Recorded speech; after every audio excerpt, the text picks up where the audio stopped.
Pernah ada ibu japak mencelik orang yang ketika solat tangannya mereka tahiyatul barakatuh. Pernah tu tidak? Lah, pernah pasti itu. Kawan sampai awak mereka, tu jadi cacik-cacik, jadi salahan.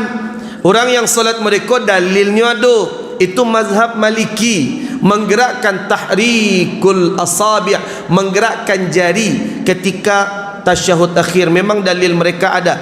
Tapi dalil yang paling kuat dan pendapat amatul fuqaha, mayoritas ulama, cukup tangan tu diangkat sekali saja.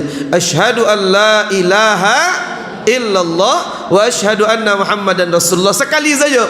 Adapun orang yang mereka solatnya tetap sah, mereka tidak salah, dalilnya ada, pegangan mereka ada. Cuma dalil yang paling kuat menurut jumhur ulama, sekali saja diangkat. Kadang yang penting cik Bapak Ibu, selagi tangan orang tu goyang-goyang, indak dipahwawa abian salah Bapak Ibu. Kau dipahwanya seorang biasalah. Video selengkapnya bisa ditonton di channel YouTube Pita Ruah Buya.